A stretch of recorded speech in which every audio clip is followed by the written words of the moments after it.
Around the NFL podcast. Doesn't get the Bob Costas joke. Welcome to another edition of the Around the NFL podcast. My name is Dan Hanzus. I come to you from a virtual room filled with some heroes. Marc Sessler, Gregg Rosenthal. A virtual room. It has been, boys, for a year this week. In fact, it was 1 year ago on Saturday that we began the bunker casts, and it was the three of us and of course the great late Chris Wessling. And I thought on this occasion, we did it on a Saturday. No, but it falls on a Saturday, the anniversary. Oh, I see. Wow. I thought to mark this passage of time to just check out how it all sounded when we did our first ever bunker cast.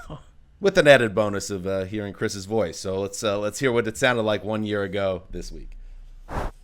Welcome to another edition of the Around the NFL podcast presented by Intuit QuickBooks, official sponsor of the NFL. My name is Dan Hanzus, and I am joined in a city filled with heroes. Marc Sessler, Chris Wessling, Gregg Rosenthal. Oh my goodness, what is up, boys? Hey, Dan. Oofa! This is an odd one. This is different territory for I was going to say for the podcast, but then I'm going to pull that back, go above the treetops, and say human civilization, at least in modern culture. So here we are. Well, I think we should explain where we are. We're in 5 different houses littered across the Los Angeles area on some Google Hangout that Erica Tamposi did a great job setting up. There it is. Yes, Ricky, and welcome back, Ricky Hollywood, rigged a temporary setup to allow us to even do that, to do a remote show, which we had never done one before. And it's really funny as a time capsule, boys, to go back and check it out because, first of all, I say at one point, well, we'll be here this week, probably back in the studio next week. I also say, oh guys, sorry I didn't realize that I missed the previous show, the last show at the studio, because I had an illness, which was probably almost definitely the coronavirus that I had picked up. But at the time, I didn't think that was the case. But it's pretty amazing. We're still doing this 1 year later, and not amazing in a good way.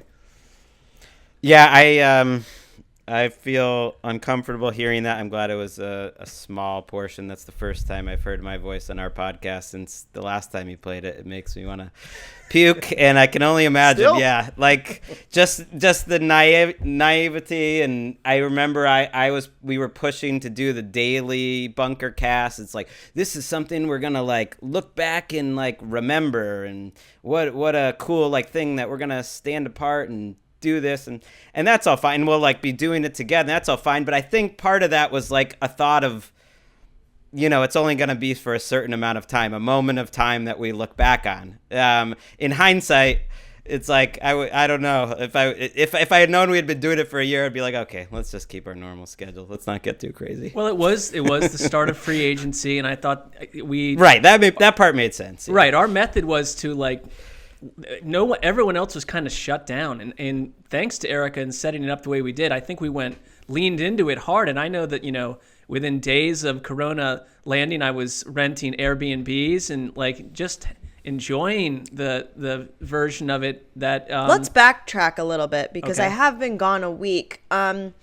So what, like, do you guys realize that the show wouldn't have existed if it wasn't for me? And I think Gregg did a great job in that clip, actually giving me some credit, and Marc, you did too. But Dan, and I think you should probably jump on now and just kind of, talk a little bit about. Here we go. No, I was thinking that if we felt like we were boxed in, I could have given El Cid a call or La Cid a call, and we could have gotten it straightened out. Well, this episode's deleted.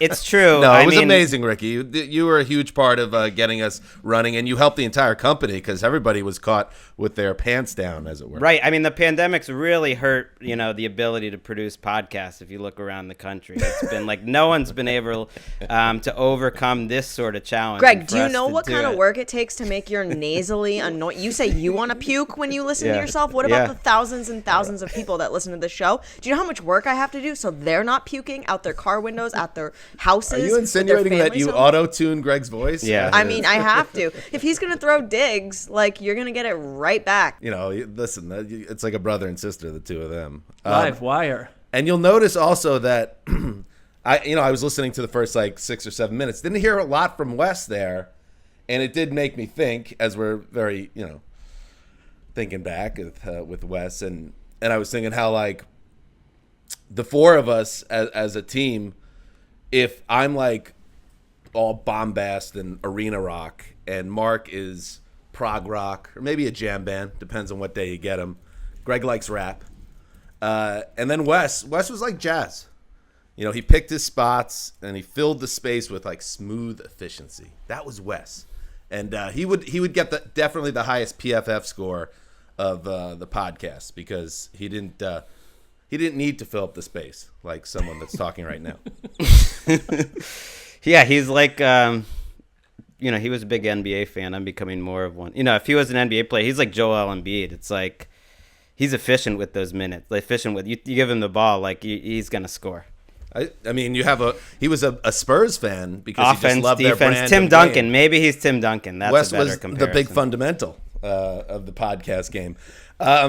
Anyway, that is Memory Road. We ended up doing 33 bunker casts. That's what they were titled before just saying, oh, this isn't stopping. So we stopped calling them bunker casts, and here we are 12 months later. But we did it daily for, I think, through the draft. That was about the moment where we stopped. So Marc makes a good point. It was free agency that week. That makes sense. And we'll be hitting, we'll have special coverage next week and everything. But to keep it going for 6 more weeks after that, that's maybe how I look back and I don't know if that really. I love Gregg's just innate sort of just the way he is. He's so nostalgic about the past, and just it's a man just who can't get the fond memories out of the memory bank. There's a warmth. When you look, warmth. It's it not was about a pandemic, warmth. to be fair. It's not about warmth. It's almost everything I do, and this is more a personal thing, but as a group and everything, the only thing I look back on and just think about is the things that could have been better.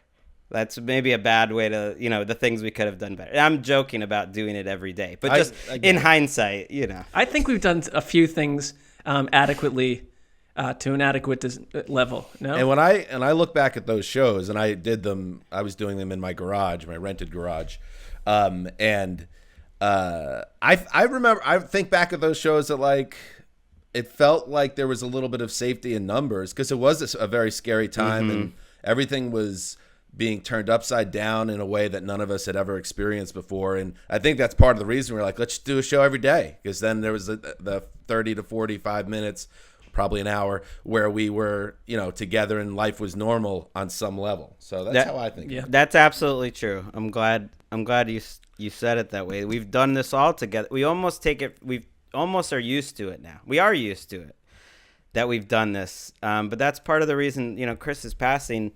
It is part of this year, this crazy pandemic year. My daughter is going to go to school next week for 90 minutes only for the entire week, by the way. But that'll be the first time she's in school, and my son, since that week. They have not been there once since, which was also a nice little bonus with the podcast. It gave us something to do that was not, watching them while they're not in school. But it is. We're still so in the middle of it that it's we've gotten used to it, and it's fucking crazy. It's so weird. So weird. And you heard Ricky's back, and we're happy to have Ricky Hollywood back. And thank you to Stephen Manny for helping out while she was gone. Erica sat down with Sarah Thomas, the first female official in NFL history. She actually became the first woman to officiate a Super Bowl last month. And Erica interviewed Ms. Thomas today. And an old nod to DDFP and how we got our humble start with the ATL Debate Club. Ricky will be on the back end of the show with Sarah Thomas. Looking forward to that, Erica. I know you were happy with how it turned out. Prime real estate. Good job. It was awesome. No, she was really cool, and we had a lot of fun. So I think people you should guys check will it out. We're gonna have I'm sure you'll put it on social too, Ricky, but we'll have it on the Around the NFL broadcast, which is back. How about that? We're back. Maybe who knows? Maybe all those podcasts help us actually get a slot on the network finally, because we have had it during the pandemic, and hopefully that continues. Even when there's not a global catastrophe going on. Well, it's the best but it's show. nice. We're there for good, and I hope we're there for good throughout the season and everything. Either that, or we've been just sort of used by the executives to fill time, and then when things get back to normal, they get these clowns out of here. We got a new commercial, Marc saw, so I'm excited about it. Yeah, they updated. Well, they did it. They did a nice little update because Ricky, in the previous track down that one, commercial. yeah, in the previous one, they have me saying you just can never doubt the Patriots, or something like that. While they were going in, deep into hell. This time around, it's a more bland comment that you can't really tell what. Now what it's I'm Marc saying, Marc's like, you always have to doubt the Patriots. They just made a slight edit to update it. All right, let's get into it. We have a big new show in honor of the Bunker Cast and how we started a year ago. We're just gonna kind of rip through some news and then end with a little what you people don't realize as we look ahead to free agency. The legal tampering period starts on Monday, so let's get into it and do some news, starting with a big move at quarterback for the Cowboys. That's not the way it works. But we've got some guys that are circumcising the fly, and so to speak. Wait, what? But the bottom line is we've got it down to the nitty gritty. Jera, and he had a press conference with people there, which was a bit of a return to normality, at least in Texas, an actual press conference, and he brought up the circumcising an insect again. If you remember a few years back, it was circumcise the mosquito, and that wasn't the first time. Now it's a fly. I still don't know what it means. Does anybody know what Jera means? It's an old down south expression, and I'm steeped in Texan culture because of my marriage, but I still don't know what that is. I might have to ask. I'd be the last to know. mother-in-law. It feels like a completely unnecessary procedure, also. But I think that's the idea. I think that the idea is it's saying you don't need to get too deep into the weeds here. Let's not lose the forest for the trees, to use another metaphor. Let's not get so hyper specific that we're circumcising the mosquito, and when we really should just be happy we have this great mosquito that Dak Prescott that doesn't need to be circumcised. Wait a second, this totally fell apart there. How do we say? How about we say that instead? Yeah. What is Jerry telling us here? Because sometimes I do think people tell on themselves by what they kind of notice in others or the phrases that they use. And I don't know what he's saying, by always bringing up circumcision. It might be something that he has to deal with as a person. That's what I mean. I'm totally with you. Cut that, please, for social. All right, let's get into it. Yeah, please take that out. The Cowboys announced with their typical spectacle that they have re-signed Dak Prescott to a 4-year, $160 million contract. He gets $126 million guaranteed, a no-trade clause. That's the most. What you always have to have one record, so everybody goes home happy. Is the $126 million guaranteed the most ever? Is that what the record Dak got? I believe so. It reset the market, yeah. And it keeps Prescott there. He turns 28 in July, so through his age 32 season, and they get the deal done, which Marc I think is good for the Cowboys because Dak is to me a top 10 quarterback. Also good for us because we don't have to hear about Dak Prescott's contract anymore. I mean, I just think about the fact that in 4+ games he threw for almost 1,900 yards, and how dangerous their offense was before he was wiped off the field with that terrible injury. I am happy for him because tucked inside an absurd press conference. And I understand that I will pause on that for a second. I will just say that what I liked about the press conference was that you really got a sense of how the other people inside that building feel about Dak Prescott. That he has grown as a leader. He is an unquestioned franchise quarterback, And I'm just glad that it's finished and done. And he said the same thing. Dak Prescott said that it meant a lot to have this behind him, and that you can really, it allows you just to focus. And I imagine it would. And Stephen Jones talked about the fact that the quarterback market everywhere else is so volatile and undecided that they knew they had a sure thing. And so for all those reasons, I like it. The way that this was handled press conference wise, and it honestly went on for an hour and 45 minutes or close to that, was highly absurd. And I don't want to be overly cynical, because that was just my raw response to it after it reached 50 to 60 minutes. Completely unnecessary, outside of the fact that Dak Prescott, looking sideways at Jerry Jones when he'd utter some of his absurd commentaries. But this is a Cowboys way of doing things. But we haven't had a press conference like that in Dallas. They said for 400 days. Am I being too cynical? I don't need that presentation and those bells and whistles. Don't watch it then. It's not for you. Right. Also, but even the fact that it was tolerated to go on for that long. The very nature. But the people there, I think, wanted it to. It's not like there was no questions or anything. I think the nature of a news conference is for the assembled media to get what they're looking for the team to give their version of where they're at, and then it gets disseminated in portions. Now, the fact that you use your off day to watch an hour and 45 minutes, I mean, that's kind of on you, isn't it, Mark? Yeah, I was not tracking every minute of it, but it was just like literally on in our living room, which is a rare occurrence. But I came into the room. You went full Rosenthal. I did. I came into the room 7 or 8 times over the course of 2 hours, and it was still on. I watched 10 minutes of it, and that was good. I think it's a Cowboys way of doing it, and it doesn't surprise me that it bothers you, Mark, because you do not like hubris. You do not like unnecessary self-promotion.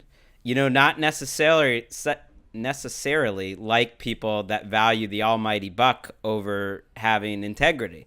And that's the Cowboys. Like, that's why they are the Cowboys. Listening to Jerry Jones, I think, and we can get into the specifics, I do want to, of just like the football and the contract, but jumping off you, Mark, like listening to him, you would get the sense that they were an extremely successful franchise over the last 30 years, maybe the most, and because in his mind, they are. And in a lot of the way that our country values the world, they are, because they've made the most money.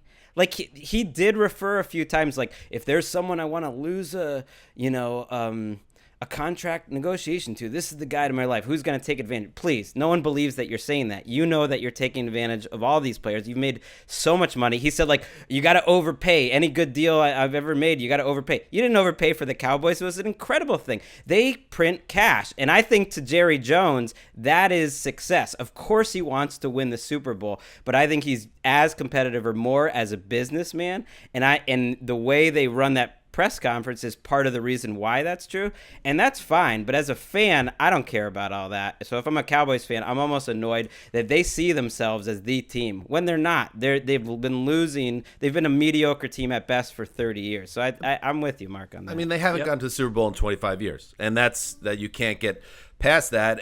But I guess there's a part of it. It's like they are the Dallas Cowboys. They are about spectacle, and that's why there's many people who hate the Cowboys, even when they were great and they were backing it up with success on the field. It's the star and it's the spotlight and it's look at us and we have the biggest stadium and the biggest place. And again, a lot of this ties into the culture of the region where they come from. And bigger is better in Texas. So I don't know, man. I think it's good to have different types of franchises and some that love it and handle things like this. And then there'll be other organizations that I guess a press release will suffice. And maybe that's minimalist enough for you, Mark. I don't know. Maybe there's a middle ground. Okay? This is like a Gen X thing. I'm not one of these like. I'm not like. I think it's fair to note that there was an absurdity to it. I'm not asking for it to be banned like we're in communist Russia or something. It's fine. It can go on. You're right. I don't have to watch it along with thousands of other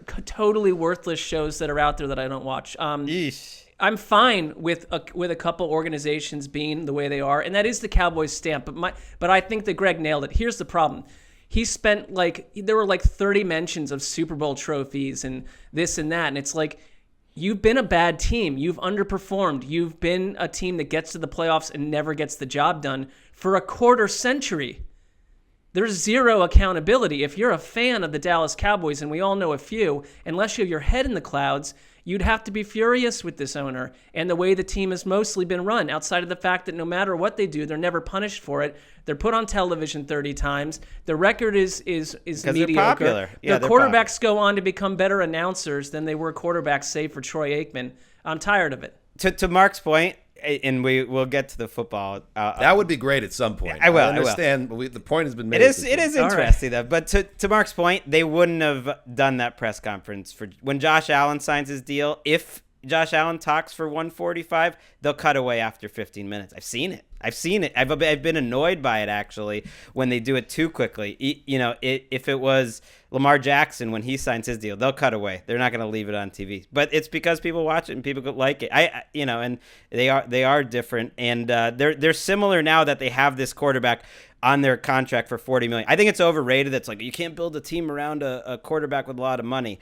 That to me is overrated, but it doesn't mean that we all weren't right when we first guessed 2 years ago that the Cowboys are just going to end up paying way more for dragging this out. This is not something we're second guessing. We said, if we go back and listen to the podcast 2 years ago, we said them dragging their feet is going to cost them more money, and the two contracts that have changed the quarterback structure the most are Kirk Cousins and Dak Prescott, and it's because they got to the franchise tag, and it's because they got to the second franchise tag. So they did not self-evaluate. That's been something I've been banging on this entire time we've ever had a podcast. I think it's Jerry Jones's biggest problem. He doesn't know who's worth paying or not on his own roster, and I think that it cost him a little here. I mean, nothing crazy, but if they just paid him a couple of years ago, they'd be paying him $8 or $9 million less. They'd have a little more to spend. The contract seems okay to me. It doesn't seem, I mean, it's all funny money at a certain point, but I didn't get the feeling when I read the news like, oh man, this really did screw the Cowboys in the end. And a 4-year deal, that's, I think, works for both sides.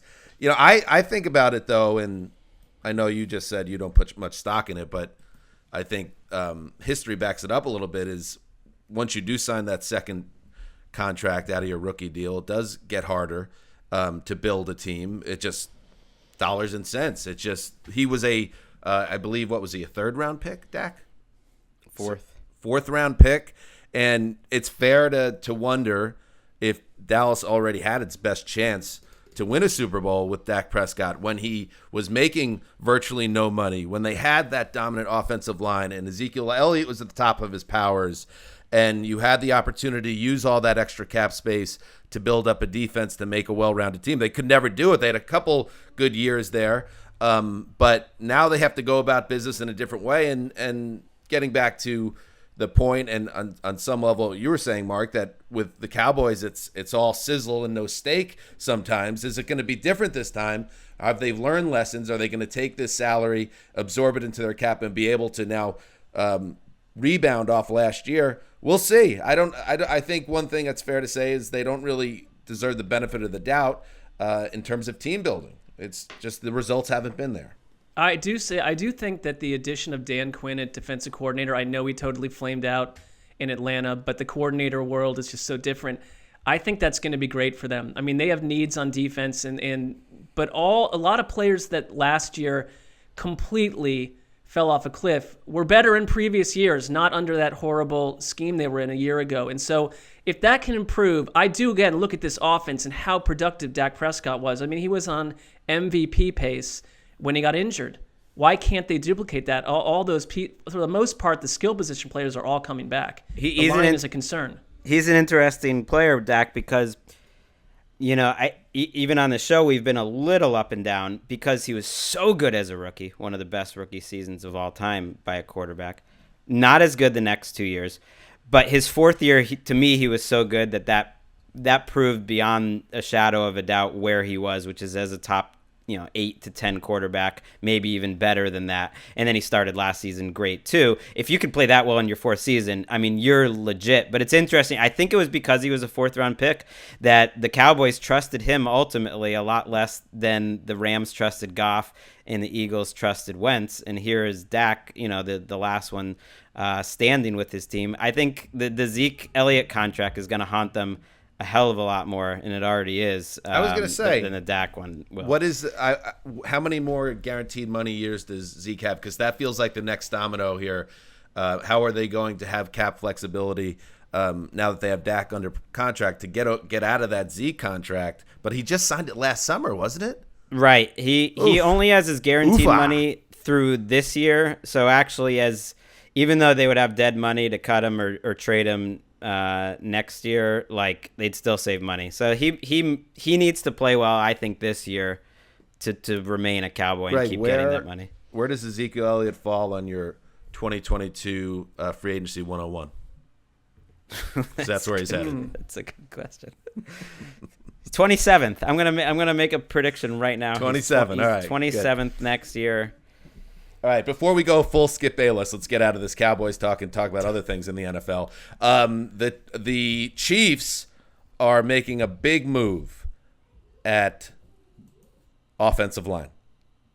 Couple big moves. They have parted ways with both of their starting tackles, former number 1 overall draft pick Eric Fisher, veteran Mitchell Schwartz, in a moves that saves close to $20 million against the salary cap, but puts the Chiefs, the defending AFC champions, in a position where they have to rebuild their offensive line in 2 key spots. Gregg, I know there was predictions of a quote-unquote massacre, which you poo-pooed a little bit, but there's no way really to tell whether what teams' intentions would have been if the salary cap was 200 instead of 183. I wonder if they had more bubble room, if both their tackles are gone right now. Yeah, I think that's a fair question. I think there's going to be some exceptions that a player that got cut this year maybe wouldn't have been in a normal year. I just think that's the exception, but Eric Fisher might be that exception. I think Schwartz, for them to cut him right after he had back surgery, they know a lot about his condition. He was a 4-time All-Pro. I mean, that tells me they just don't think he can return to his previous level, and that sounds like something you would do regardless. Now, Fisher is young, a little younger, but he's coming off a late January Achilles injury, and you know he's not going to be the same all season, so do you really keep him out? You keep him on the roster just for 2022? Maybe not in a year like this, where, by the way, the Chiefs, I think, were among the 3 or 4 worst positioned teams heading into this period. It wasn't just the Saints. The Saints got a lot of attention. The Chiefs were in a tough spot, but they didn't have a lot of logical moves. They're going to push money around, and I put them on potential surprise cuts, but I thought it'd be one or the other, Schwartz or Fisher. And for them to do it both, they only have 1 starter remaining from their offensive line that won the Super Bowl, and that was Duvernay Tardif, my McGill guy who sat out last year. He's the only one left off of their Super Bowl offensive line, which is crazy. That's why I think you're still going to see free agent linemen get paid. But if you're the Chiefs, you have to turn around and pay people instead of paying these 2. I think it's health related for Mitchell Schwartz too, because there's been whispers that he might retire. I mean, it was during that Super Bowl run where according to any metrics you look at, he had one of the greatest playoff journeys of any right tackle ever. It was flawless for them 2 seasons ago. So the idea that we're now in a place where the Chiefs have to rebuild from scratch, and you got to nail it, because bottom line, I know it's a 1-game sample, but what happened to them? What happened to Patrick Mahomes and that entire offense with a compromised, banged up offensive line and neither one of those 2 tackles in the game? They were boring. They were not fun to watch. They were unproductive and mistake prone. Right. Your offensive line goes away, you're in hot water. I don't care who you are. Against the mediocre defense and pass rush, the greatness of Mahomes is going to cover up a lot of warts. But as you can see, when the competition steps up, you're highly vulnerable. And that's why the Chiefs got blown out in the Super Bowl. They feel more vulnerable. Really, everyone said they're just going to keep soaring year after year. And I always think it's really tough. Every year is different. And they're still going to be one of the favorites, but they do feel they're going to go into this season feeling more vulnerable, feeling like one of the pack of 4 or 5 or 7 teams instead of being the one that stands apart. People got to stop writing that article the week after the team wins the Super Bowl. Team blank just lifted the Lombardi, and there's no reason to think they won't keep winning. It's hard to retain a roster, to bring in fresh talent when your draft pick isn't premium and your cap is in a tough spot because you have so much great talent on your roster. Stop assuming things. All right, let's move. When's the last time a team repeated a Super Bowl champion? Gregg knows. Maybe. Patriots. Yes. Come on. Well, your memory sometimes a little up and down. 0304. I mean, 0304. They It's break all the rules. 2021. They break all the rules. That's and when before the Pats, who was the last repeat champion? Cowboys. Right? Speaking Niners. of which, The Broncos. The Broncos. Oh, the Broncos. I know Broncos. Yep. And the Seahawks, to be fair, were a Malcolm Butler interception away. That would have been back to back, right? Am I yes, crazy? It would have been. Yeah, the Broncos fans would have absolutely killed us if you didn't correct. Well, I would say one quick thing about those, because it's all you have, Broncos the 98 fans. Broncos team is one of the most underrated Super Bowl juggernauts around. I think they just get forgotten because there were all these NFC dynasties around them. That team was absolutely unstoppable. Please, Greg. You're right. Please, Marc. Jets were up 10-0 in the third quarter of the AFC title game. Don't bring that up. It hurts. A great year, though. He's right. That you were a great. That was a great. You're going to have your close games, in the playoffs here and there. But he's right. That team was incredible. I did not do that as an anti-Jets rant, Dan. Just to let you know. If we get past the Broncos, we have the Falcons on 2-week break with Bill Belichick as the DC and Bill Parcells as head coach. We walk into the Lombardi. Anyway. I hear you would have won that game. All right, let's move on. The Saints, they make some moves. They're always trying to get under the cap, and this year they're making some painful moves. Emmanuel Sanders, he gets cut, as does the wide receiver, and Quan Alexander, the linebacker, both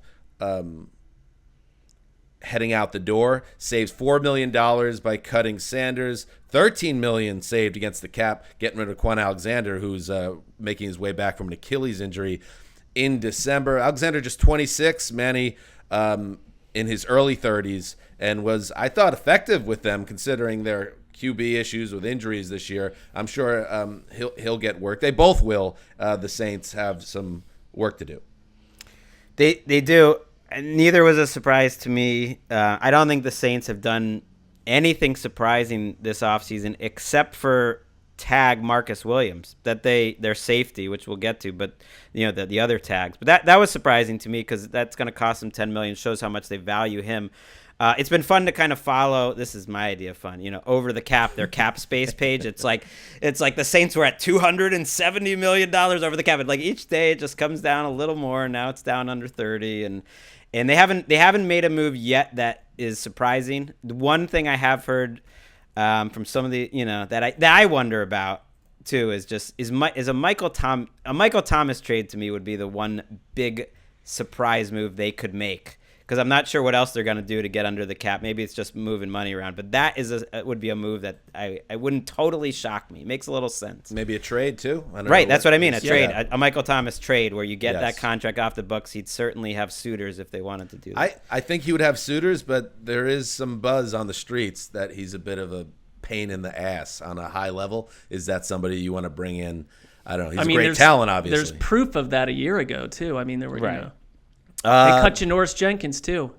Jack Rabbit could be. He was good. He'll get a contract. He was good last year. $24 million over about that at this point, or over the cap. And so to your point, Greg, it's like everyone's going to get under. But I mean, they've had to cut. The Saints to me move out of like Super Bowl window territory entirely in my book. I want to see what they end up with. They always find a way, and so far they haven't. I wouldn't be surprised if Janoris Jenkins is back. Like, that contract was signed with the Giants. He was not making $13 million in any season. It reminds me a little bit of Carlos Dunlap, where like you could see him back on the same team, but just for $7 or $8 million or something like that. What do you have, Greg, for the Saints if Jameis Winston is the starter? You got 19-0, 18-1, 17-2. Like, where do you come down? Well, that's what I'm hoping for. Or I don't really want Winston with the Patriots because I think that would go poorly, but I kind of just want to see it out of curiosity. I'm going to go 11-5 with Jameis, but a nice playoff run, the type of playoff performance they haven't gotten enough out of their quarterbacks lately. So the upshot is Drew Brees exits and everything starts to become productive again.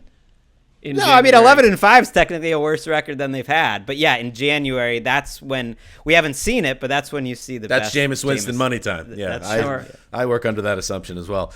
In other news, the Buffalo Bills part ways with John Brown, their deep threat wide receiver, who always a Wes favorite. John Brown. In fact, I was just thinking how Janoris Jenkins, Wes always just referred to him as Jack Rabbit. Just conversationally, always referred to John Brown as smoke. And it made me think that despite the ankle injuries and injuries in general for Brown, he could be somebody's bargain at the right price in free agency. Because if Wes believes it, and I know Wes would say that, then I believe it. I would point to the fact that, like, I know last year he played in 9 games, but in the previous 2 seasons he missed a combined 2.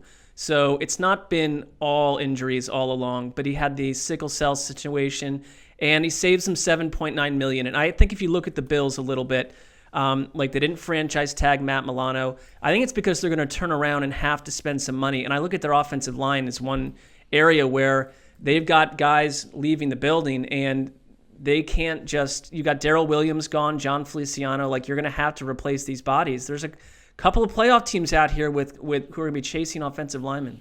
Yeah, I would want my team, and if your team signs John Brown, I'd be excited. I mean, Wes, you're right about Wes. He saw that in him right off the bat when he was a 4th receiver in Arizona, and he could not have been more on point. I think he was a difference maker last year when he played. He was hurt. I mean, look, he had a nice playoff game. I forget which one it was. I think it was their divisional round win over the Browns. Like he's pure speed. He's got subtle, skills. He's just banged up and he's a small guy, but I would love to get him if I was another team. I'm trying to think of a contender that was missing that type of presence. How about the Ravens? How about going back to the Ravens where he had a nice season for them before, yeah. All right. In other news, franchise tag. Gregg, you were very concerned about the franchise tag and the timing of it and whether it would be pushed back or not. It wasn't. It went down as scheduled, and a bunch of players got tagged and a bunch of players didn't that you thought could. So Chris Godwin of the Bucks, he gets the tag. Marcus Williams, as Gregg mentioned, the Saints. Marcus May, the safety for the Jets, among 10 players tagged. Not tagged, and this is a little bit more interesting, obviously, because these players are hitting free agency, and there's a pretty decent chance they will be playing elsewhere in 2021. Kenny Golladay with the Lions, Aaron Jones, Hunter Henry, Matthew Judon, Shaq Lawson, not tagged. Golladay jumps out to me. I wanted to start there because you really get the feeling that Jared Goff's in a lot of trouble here in Detroit, like a lot. And I wonder if he came to realize that now when he learned that Golladay wasn't coming back. Because Kenny Golladay is a big-time receiver, and he was injured last year. But he was a guy, I think I even wrote in a faulty column over the summer last year that he was primed to join the Superstar Club, and it just didn't work out for him. But he's going to be a really talented, quality player for whatever team he ends up with. And it makes me think that Goff is just like a patsy being set up to fail for a team that can absorb his contract as they plan for a tomorrow without him. They got these 2 first-round picks from the Rams. They say, you know what? We're not trying to win, so this hideous salary that Goff has is not a problem for the time being. And then we're going to go 2-14. We are the Jags of last year. We're the Jets of last year. We're going to get the number 1 pick. We're going to be loaded up, and we're going to be in the catbird seat like Joe Douglas is this year. And we're going to roll. And Jared Goff's just going to be left holding the bag here, his bag of money, but that's all he's going to have. So Golladay not being around, most likely, is very bad news for Jared Goff. There is whispers that the Dolphins and the Giants are hot on Kenny Golladay. I think you diagnosed the Lions situation perfectly. It's like the Lions weren't seeking Jared Goff as a destination future quarterback. I think that there is an agreement between Dan Campbell and ownership that this is a deep rebuild. We're not going to try to just float along as 7-9 for the next 300 years, but cut it down to the studs, and they've acquired all these draft picks. I think that was what the move was. Right, and they'll get one more, assuming Golladay stays healthy, as a compensatory third-round pick, when he signs elsewhere. Still surprised me. Was the biggest surprise to me, just because I was told that, that people people were guessing. Our Ian Rappaport kind of reported it's going to happen. So I wonder if they didn't see a trade market for him as a tag and trade, and they just decided why would we pay $17 million to a guy when we're, as you mentioned, I think, Dan, you hit it on the head with Goff and the Lions, when we're not really looking to win this year. I guess it doesn't make sense, but it stinks. They've only drafted so many good players, and I love Galladay. The Giants make so much sense to me. I mean, the Dolphins would too. Any team. A lot so of many teams. Right. Yeah, so you many need teams. A big time receiver with a high ceiling. I think he's 26 years old. And by the way, do you think when Dan Campbell was talking about biting kneecaps, he was talking about Jared Goff as one of those people? You'd have to factor that in at this point. That may be one of the targets. He did talk about completely rebuilding, and he was pretty honest about it. And yeah, when you I have Galladay 7th on my list. That was a shock to me. And the other one that really surprised me was Aaron Jones. By the way, I was a little surprised. He's number 3 on my list, that they didn't just want to pay him $8 million. We'll see. Maybe he'll return there. There's some buzz about that.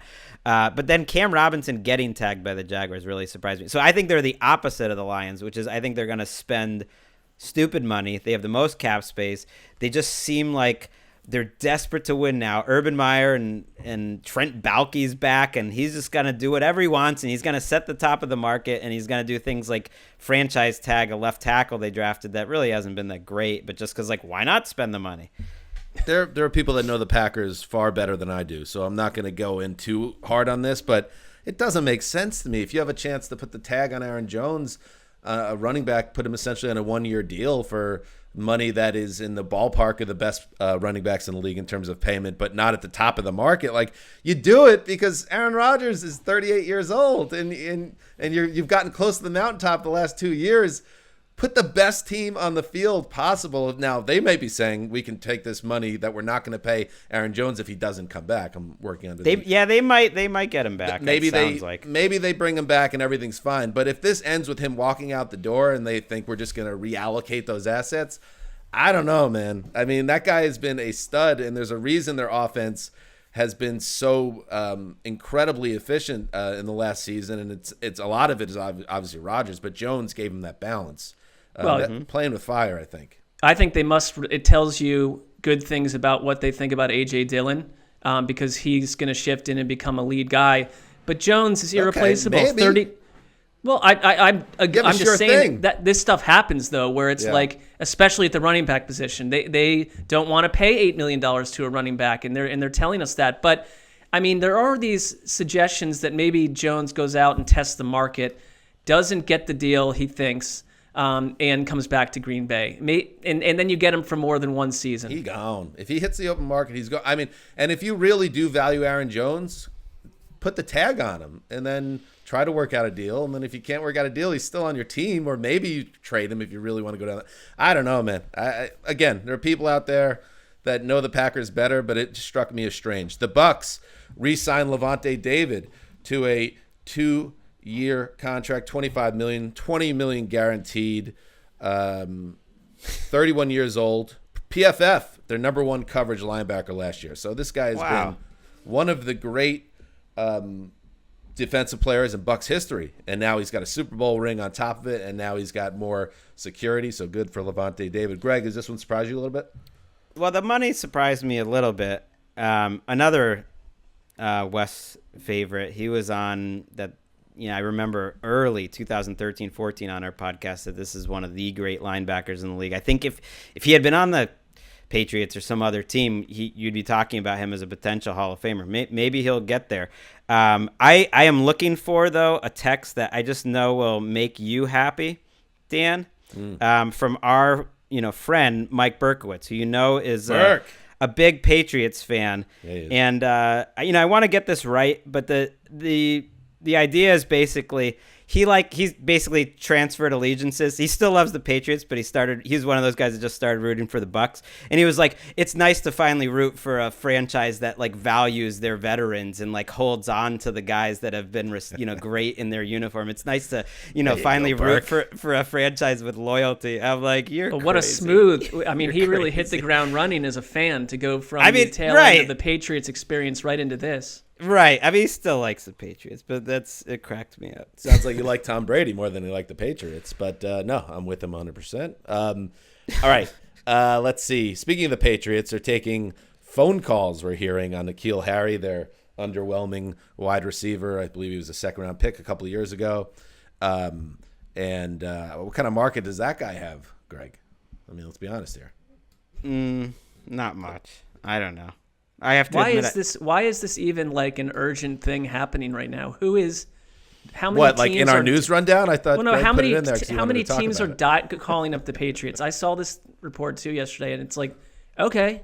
I thought you would have fun with it. See, sometimes they try to give you some red meat there, Dan, because it's I sort appreciate of that. It's a sign of just like it's just funny when these reports come out, because to me it's just like, hey, if I'm N'Keal Harry and I read that report, it's like, hey, Bill Belichick hates you. that's what I would read into it. It's like this first round pick that didn't work out clearly, and I just I thought, yeah, but like, they're taking calls. So there's like a line of teams out there that are like super into N'Keal Harry after what he's done over the past 2 seasons. Had a great game against the Seahawks last year. That's true. Flatlines like in like 13 other games, and there's multiple teams, hitting the Patriots complex up on Greg, the cell phone trying to get him. Are you doing work for the Patriots? We have our podcast is a big audience. Are you actually carrying the water, trying to move N'Keal Harry in a trade right now? No, I'm laughing at it. I don't. Oh, okay. He has struggled. They played Damiere Byrd, the Patriots, 90% of their snaps last year. I saw this while doing that was the second highest of any free agent wide receiver. That's how bad their offense was. Jacoby Myers was by far their number 1 receiver. They were desperate to have Harry do anything the last couple of years, and they drafted him over AJ Brown. That one kills me because they were looking for a certain type of player, and they're very similar types of player, and man, did they make the wrong choice between those two. So to be clear, you are not using our platform to improve the Patriots. What are they gonna get for him? A 5th round pick? Maybe. I don't know. All right, in cuts news, cuts. Guard Kevin Zeitler of the Giants. Vikings tackle Riley Reif, Titans cornerback Malcolm Butler, all hit the street. Butler was not the biggest problem in that Tennessee secondary, but he was highly paid. I'm sure he'll get work. I'm not sure what the situation is with Riley Reif. Zeitler actually graded well this year in PFF, but maybe, again, this comes back to the 183 salary cap situation, and the Giants needed that versatility. He'll find a job immediately, Zeitler. He will. Some of these guys, maybe it is different this year to some degree, because it certainly feels, maybe it also because I don't have Wes to help me out, but it's like, feels like I'm adding a lot of guys to this top 100 list over and over. These guys getting cut are in the 40 to 70 or 80 range. They're like landing square in the middle. Riley Reif, he'll get a job. He'll start. Kyle Van Noy, like, he'll get a job, maybe back with, Malcolm Butler, but I thought was kind of good last year. Like, he'll get a job. These guys are starting players. I do appreciate the theory that, like, you're going to get a lot of free agents signing 1-year deals, because then the cap hops back up big time next year. And if you bet on yourself, you get a better deal next year. I still don't believe any team is cutting a guy that they really like. That's kind of that's my big point, is that if they believed in them, they would keep them. They would just find a way. You always find a way, because you could change their salary to push it into next year. But they ultimately don't think Zeitler or Butler are like difference makers. They just think they're okay, and so then they'll cut them. Right, but when you're the Titans and you couldn't cover anybody, and now you choose to save pennies or millions, let's be fair, by cutting him off your team, it's like, all right, you better have a plan and you better draft well here, or things are not going to get any better. Finally, Mark, ask me if Drew Brees has retired. Dan, has Drew Brees retired, according to your reports? No. That's what's happening in the news. Good, March 11th. Good segment. Let's bring that 11th. back. All right, before we go and before we toss to Ricky and Sarah Thomas, imagine like we're tossing to this and it's just Erica trashing the three of us to Sarah Thomas, and Thomas is just like a little bit confused because she doesn't really know who we are, but Erica is just using Thomas as a platform to share a lot of her anger about us and NFL media in general, and we willfully tack it onto the show. That would be interesting. I would love to listen to that, to be honest. Erica, is that what's going to happen? We're flying blind on this. Yeah, I mean, you trust me, right? Yeah, that's sort of Marc's fantasy. Just hearing people talk, crazy trash on him. Just like I am a bad boy, Well, Right. I think you're framing that in a certain way that I don't Finally, agree with, confirmation of my bad boy status. but I think it would be cool if Erica was like dropping verbal bombs on us, And then I Sarah quit Thomas, after. out of nowhere at the end of our show. It would be We never- funny because she would be just like, "What am I doing Wait, who? here? What?" I prefer the verbal bombs to be on other people, but either way, verbal bombs are usually fun. So, all right, make sure you tune in at the end of this episode.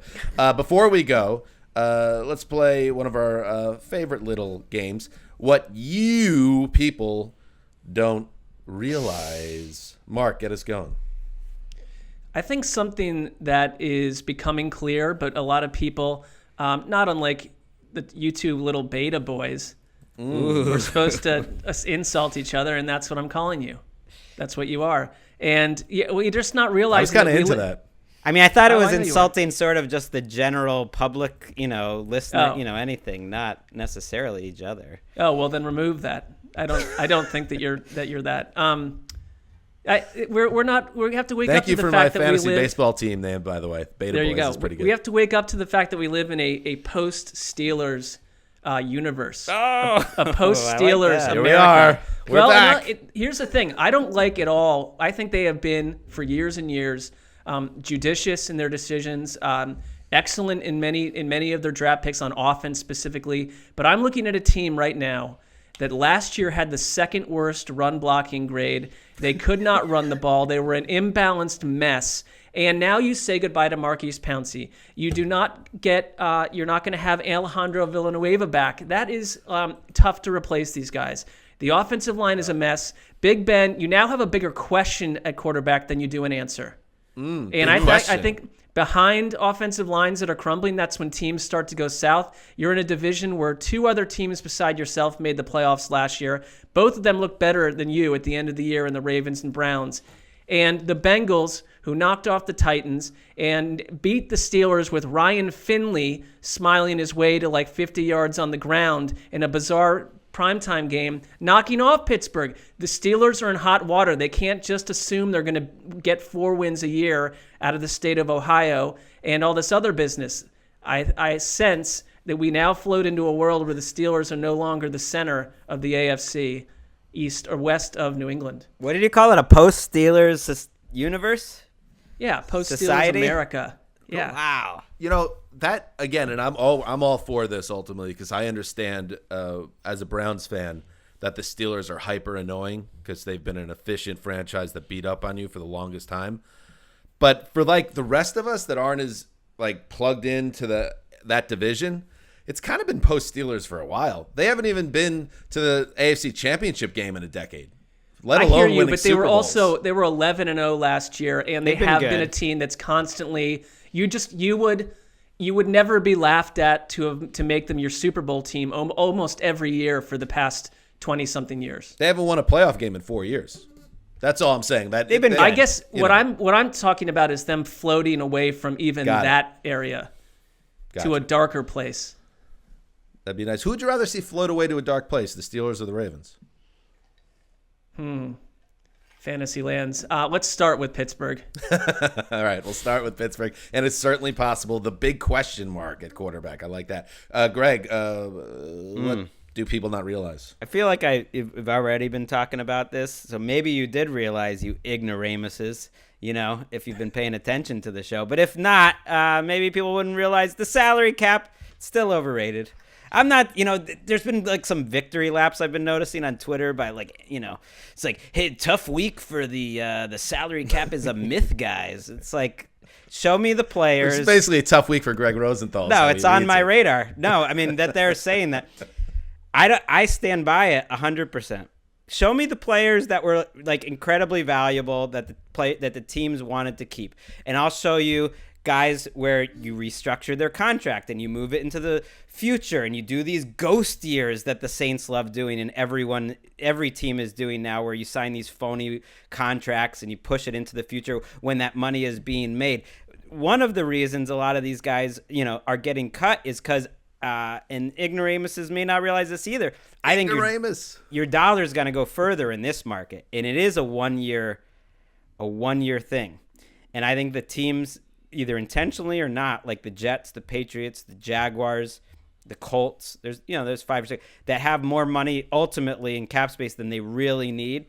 They're in a great spot because I think your money is going to go further in this market. So even a team like the Titans, who cut Malcolm Butler, or some other teams, or that are closer to the cap, they still want, or the Bills were another example for me. They still want to get as much room as they can because I think they see a year where there are a lot of veterans out there that they could get for $4 or $5 million at a lower cost than they would in a normal year, like Marc said in those one-year contracts. So you still want to get that money this year, and it is a different year that it helps. But teams aren't cutting players they want. That's my point.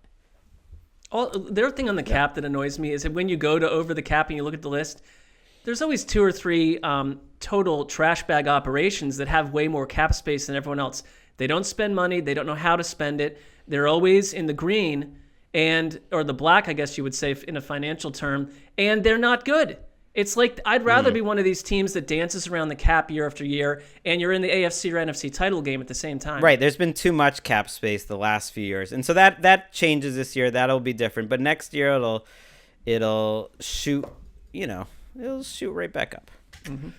All right. Mine will be kind of circling back to the beginning of the show. Let's start with hearing from Dak Prescott at his press conference this week. My plan is get a parade in Dallas. I mean, obviously, as a competitor, you watch people celebrate and you watch people do what you want to do. There's not too many more things that lights a fire under you than somebody having what you want. As a competitor, you watch people celebrate and you watch people do what you want to do, fire to it. And you throw on there that I was holding my leg and didn't even have a chance to be out there while guys were doing what was taken away from me. I'm just excited to get out there and show you what this team is going to do. And the next big press conference we have is hopefully in another year after that big parade. So there you go. So Dak is talking about Super Bowl parades and what you simpletons out there don't realize is that you're getting sucked in again. It's going to happen. And it's not going to happen to me, but it's going to happen to you because Dak does this contract and you hear all the flowery talk coming out of Jera World, and he's healthy, Dak, and that's going to be, built on. And then you're going to hear they're going to sign a couple buzzy free agents, Dallas, and then they're going to go and get the guy that everybody said they wanted in the draft. And then they're going to get to training camp, and Ezekiel Elliott is going to be in the, quote, best shape of his life, close quote. And all of a sudden, you're going to think the Cowboys are going to the playoffs.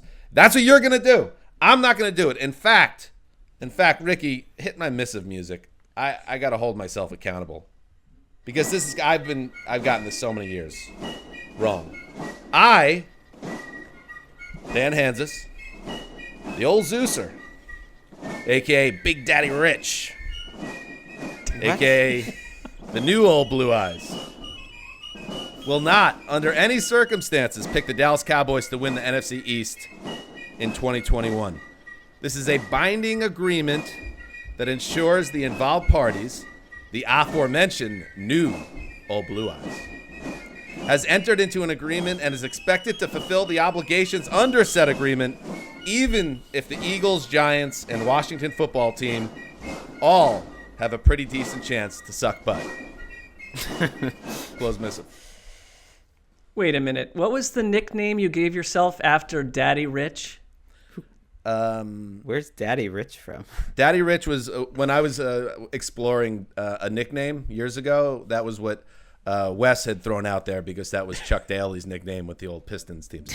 The new old Blue Eyes. That's just something that's been out there. It's percolating, and I guess it snuck its way into this. I mean, if you give yourself like multiple, complimentary nicknames, is that like past third person? That's like sixth person. You're so far past it. I mean, that's mostly contract language. I'm just in the process of buying a house, and when you're signing the final paperwork, they actually track down every name that's ever been involved in a credit report And I found some strange, like when I would sign up for like Rolling Stone magazine or something, and I used a dummy name. All of a sudden, that was on this contract for my house, and I was like, "Wow, okay, that's weird." So, Daddy Rich, though, you've not used any. Yeah, financial who are you? What were dealings. you? You were like Ron Mexico or something. I mean, At some point, and I don't know when this happened, I signed up as Dan Hewson for something, which is the last name of Bono, his given last name, Paul Hewson. I don't know when I did it. I don't know what it was for, but it showed up on this contract paperwork for this massive, biggest transaction of my life. Anyway. Dan's the guy. He already has fake names for when he's so famous he has to go to hotels under like an assumed identity. Hey, if you're gonna put that contract down there, and you were like, okay, I'm not gonna pick them to win the division. Yeah. Big deal. NFL.com picking. You could still even put them in the playoffs if you wanted. How about you just put a sandwich up right now? Then they're not even gonna make the playoffs. I'll take you on that if you do. Sure, I will too.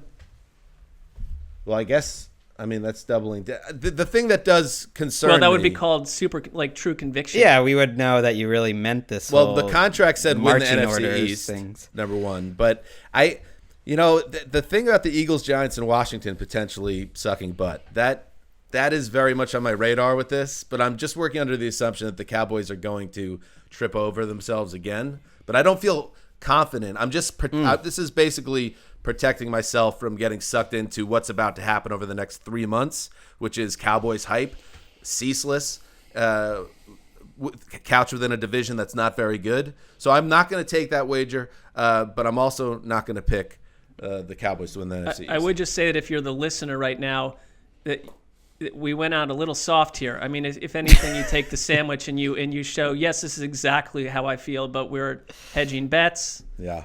Well, that's how do we measure hype? The new old Blue Eyes. He measures everything. It's I don't want to go all in. I just wanted to keep this. It has a very like mission accomplished vibe to it, where just like way to go, Brownie. All right, that's it. We'll be back Monday again. The NFL Network show is back. Watch the NFL Network show. Give us a chance. Set your DVRs if that's a thing that you do. Find it somehow. And watch it. It's going to be fun. We're going to have some guests, and we're going to talk about free agency and all sorts of things and have fun doing it. So check that out. And that's it.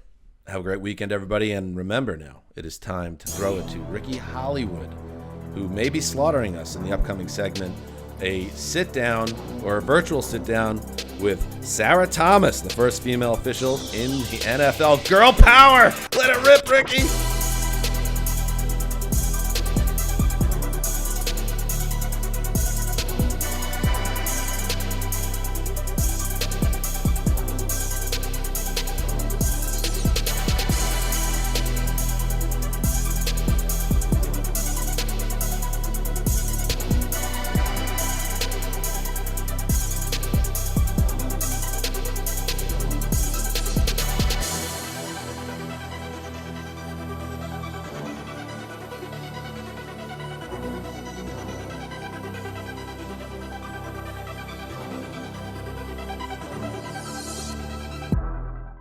Okay, joining me now is trailblazing NFL referee Sarah Thomas. Sarah is the league's first full-time female official. She's been officiating NFL games for 6 seasons now, right, Sarah?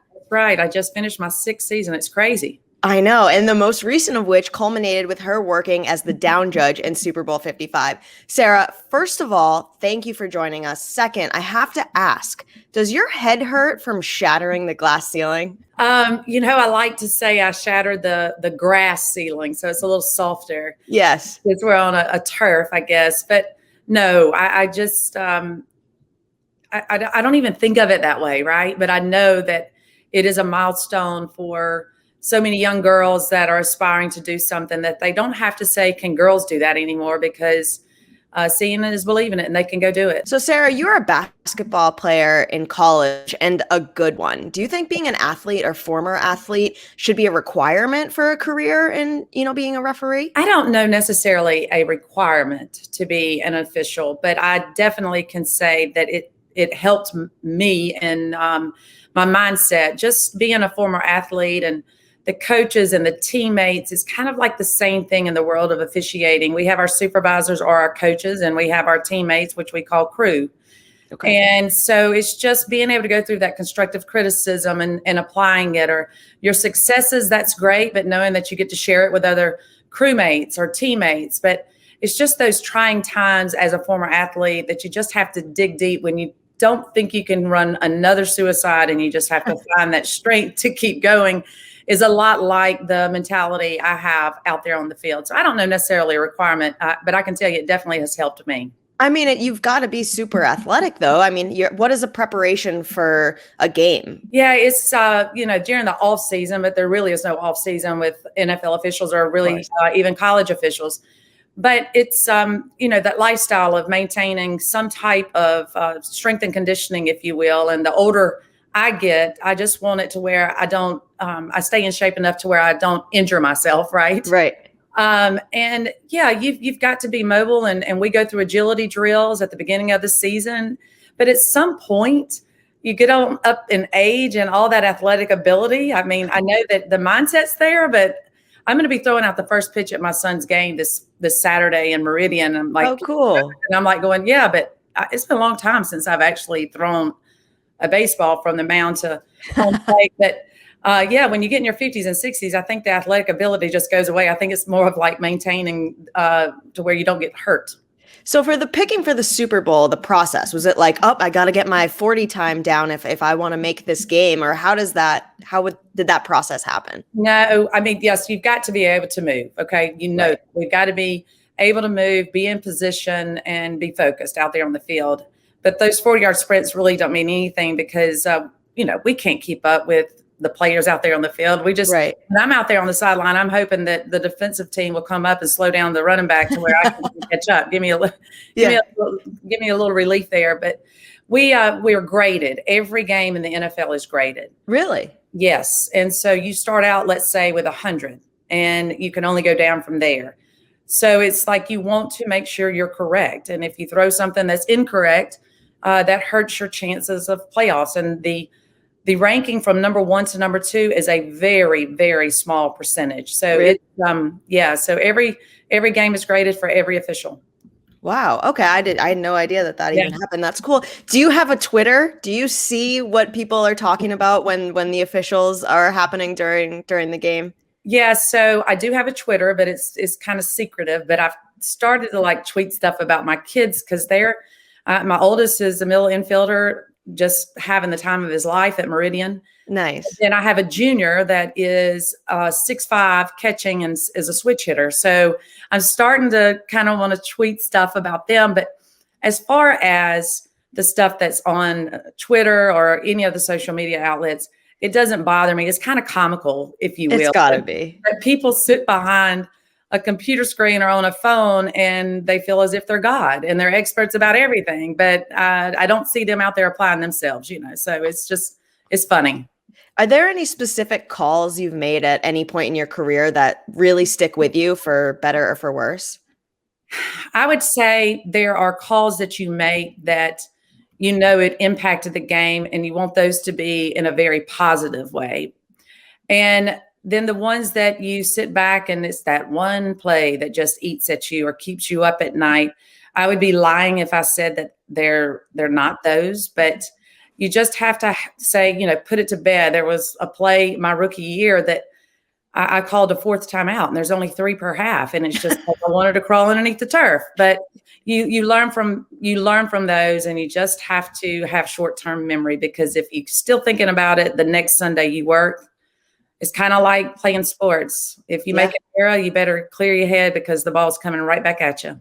Yeah, I was umpiring for one of my brother's Little League games 15 years ago, and I was on first base, and it was a really tight game. It's Little League in New England, didn't mean anything. And I remember saying, out, but I did the safe sign, and the parents on the side, you would have thought that I made the biggest mistake of my entire, career. And that was the last time I did it. So I think there's something in you that is definitely better than me. Let's just put it that way. I don't know. Somebody asked me one time, they go, how do you get prepared for the players and the coaches? And I go, Little League football, flag football and Little League, the Pee Wee League, the fans and the coaches, it's nuts. Yeah. So I can Do you only feel- imagine how brutal it was when you did that. Oh yeah, no, I still don't sleep at night because of it 15 years later. Do you have to feel like you ever have to sort of talk more smack or sort of not, hide your femininity, but also sort of like show these boys, these men, these huge football players and coaches like you mean business? Never. Never. Absolutely never. I've learned this through probably athletics that I've got to prove to myself that I belong because it starts with me. But me Right. wanting to talk more smack, I like to have a good time out there. And I take it back to when I was playing, I hated the officials and truth be told, they hated me. So I just don't want to be recognized, if you will. I want to do my job and have a good time while I'm doing it. That's awesome. What plans do you think we could put in place in order to make officiating and coaching careers more commonplace for women and young girls? I believe that the NFL is doing that. I think you're seeing a lot more, of course, females in various roles within the NFL. And it's funny when the NFL does something, the other conferences and colleges, and it just kind of trickles down. Mm-hmm. And it's just letting them get in at a grassroots level, start coaching your peewee, your son's team or your brother's team, and working your way up. And I truly believe when they're seeing more women out there, more women will get involved. Absolutely. Do you have a favorite call or signal or hand signal? Because these are so fun to watch. Nah, I just want to make sure I get it right. I definitely don't want to call pass interference and give the hand signal for holding, kind of like the out and the safe. Yeah. Oh, I know. I want to make sure that it's the unusual ones that we don't call too often that you go, oh gosh, what is it? When I'm giving my preliminary, something like that. But no, it's whatever. So on that note, there's some gestures you can't do out there, that you would like to do. Absolutely. Well, this is well above my pay grade, and I mean everything is, but I couldn't help but think there are some official hand signals that could use a more modern upgrade, and I have a few ideas in mind to kind of liven things up. Do you mind if I run them by you? Yeah, run them by me. Okay. So this first one I don't believe has its own specific signal yet. It's the fumble, Sarah. And I'm thinking the best way to illustrate a fumble is by making a total yikes face and like shifting your eyes back and forth and then just kind of shrugging anxiously like this. Yeah. Just like a big whoops moment. Thoughts, suggestions, like this is a team effort, Sarah. I'm totally open to your critiques. So the funny thing is we don't do a signal during a fumble, but we do throw a beanbag. Okay. And that's kind of like, oops, I guess if you throw it, Yeah. Yep.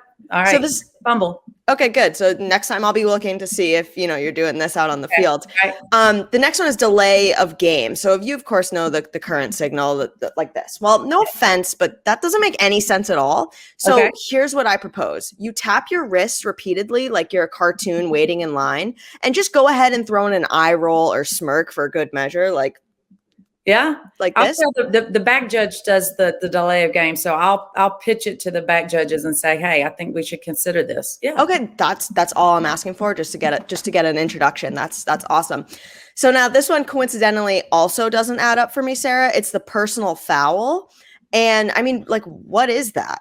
I think we totally scrap it and instead act out that Denzel Washington, like, thank God gif. The one where he puts his hand on his heart and takes a sigh of relief. Yeah. That feels personal. Like, any feedback there? I mean, it's more expressive. Say, when we call it in the signal, I thought you were going to say it's more like punching or something, Yeah. They got after it. Yeah. They did the business. I think there was an official that said that one time. Okay. So you think Denzel Washington, the plug for him. That's good. I think that's good. Yeah. So if you wouldn't mind taking these up the ranks, I'm happy to pitch these at in a meeting or whatever, if you think that they're worthwhile. Well, like you, there are a lot of other people that are way above my pay grade. So I'll pitch it to them that have more pull, I guess, if you will. But yeah, I can talk to somebody. Okay, great. That's awesome. Thank you so much. All right, Sarah, before I let you go, I want to play a game we play with all our celebrity official guests. It's called Good Call, Bad Call. And I'm going to read through some statements, some football related, some not so much, rapid fire style. And you tell me if each is a good call or a bad call. All right. Signing Beyonce to a lifetime Super Bowl halftime show contract. That's a great call. She's bad to the bone because she could have people in front of her. So others, Beyonce, yeah. I say yeah. Putting olives in a nacho dish meant for a group. Good call, bad call. No, bad call. Bad call. Wearing vertical stripes. Very slimming. Yeah, good call. Good call. Listening to murder mystery podcasts before you go to sleep. Yeah, bad call. Screaming at the refs at a youth sporting event. Bad call. Okay. Doing the gritty TD dance after making a solid point in a business meeting. Oh, yeah, definitely good call. Absolutely. Yeah. Proposing to a significant other at a football stadium. Bad call. Bad, right? Yeah. Starting an email with the words, "It's nice to meet you." Bad call. Doing a TikTok dance on your opponent's logo. I'll be politically correct here. Bad call. Yes. Parting your hair on the side, aka the side part. Yeah, good call. Me too. Rhythmically challenged coaches doing locker room dances with the team. Oh, good call. Go ahead. Eating an entire sheet cake minutes ahead of kickoff. Bad call. Celebrating a victory by smashing your body into tables. Bad call. Stupid. Rebooting Sex and the City without Samantha. Oh, terrible call. Terrible call. Playing catch with the Lombardi trophy on a boat.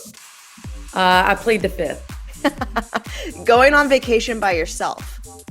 Good call. Asking a woman who works for the NFL, but do you actually like football? Bad call. All right, last question before I let you go. Practice all those new hand signals that I already taught you. Yeah. Do you have a secret handshake with the other women in the NFL, and can I be included?